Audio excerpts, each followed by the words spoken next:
აი, ესეც შედეგი, როგორი ორცხობილებიან ხედ.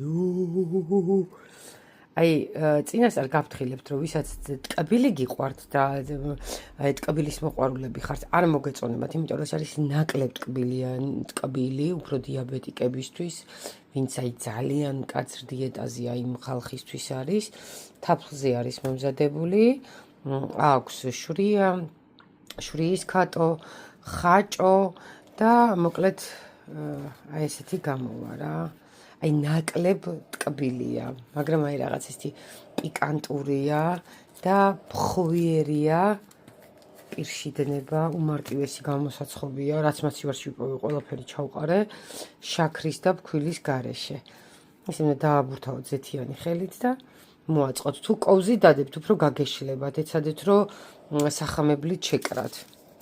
აი ვიდეოში რომ აქ კოვზით რომ დავდე ისინი გაიშალა და აი ესეთი ნამდვილი პეჩენიუშკები რომ გამოგივიდეთ, ორცხობილუშკები, მაშინ აი ესე ხეთ როგორია, გაწეწკილია ნიგვზით და მოკლედ დიეტების დროს და დიაბეტიკებს ძალიან გამოგადგებათ ეს რეცეპტი და ზუსტ რეცეპტს შევეცდები რომ დავწერო.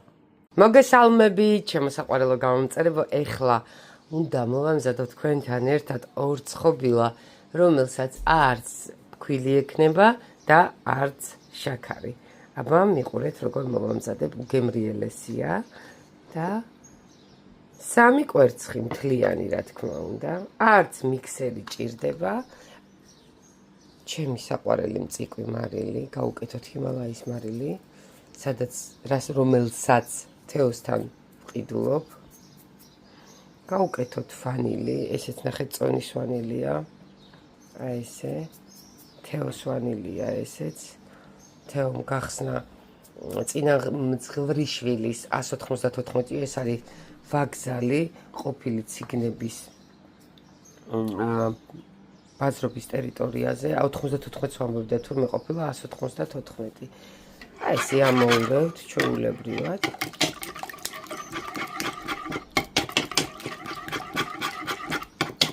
ძალიან მარტივია და აქ მაქვს გიორგის თაფლი. აი ძალიან გემრიელი, გიორგის მომზადებულია პირველი ხელია და ყიდის ოცლარად. ხალხო, ნატურალური თაფლია და ეხა ჩავასხათ გიორგის თაფლი. ვინაიდან შაქარს არ უკეთებ, დაახლოებით დამჭირდება ალბათ 4-5 კოვზი, იმიტომ რომ 100 გრამი არის 4-5 კოვზი თაფლი. მოდი თვალის ზომით გავაკეთებ ამასაც. 1 2 3 4 5. ესე გავაკეთოთ ესე თაფლი. უფრო არომატული გამოვა და ბუნებრივი ორცხობილები. ეხლა აქ მაქვს მე ჩვეულებრივი ჰერკულესი, ერთი ჭიქა გავუკეთოთ ჰერკულესი. ეხლა ეს არის შვრიის ფანტელი და მე კიდე გავუკეთებ შვრიის ქატოს ფანტელს, აი სასწაულია. ესე გავუკეთებ ზეითუნის ზეთს, მხოლოდ 100 გრამს. აი ერთი ესეთი ჭიქა 100 გრამია. გავუკეთებ ხაჭოს აუცილებლად. ხაჭო სადღაც ალბათ იქნება 250 გრამი. და აი ესე ამ ყველაფერს ნახეთ. ესე ამ ყველაფერს ამოურევ. ჩვეულებრივი ხელის აი ესეთი ამოსათქვეფით. ძალიან მარტივია. კარგად ღერთი ხელით ვიღებ, სანდრო არ მეხმარება. სანდროს მარტო უყვარს გამზადებულს რომ მიართნა. აი ესე. და ეხლა ამას ამოვთქვევ და დაგიბრუნდებით. ეხლა არ დამამწყდეს, გამოფხვიერებელი უნდა 1-2 კოვზი, ვისაც გამოფხვიერებელი არა გაქვთ, შეგიძლიათ გაუკეთოთ 1 ჩაის კოვზი სოდა ძმრით, გამოფხვიერებელი 2. ესე აი ესეთი მასა მივიღეთ. ეხლა მე აქ გავუკეთებ ქიშმიშს. წინასწარ გარეცხილი და გამშრალი ქიშმიში მაქვს აქ. ნახეთ. სანდრა, შეგიძლია ეგისა და მეც არ შეგაწუხებ.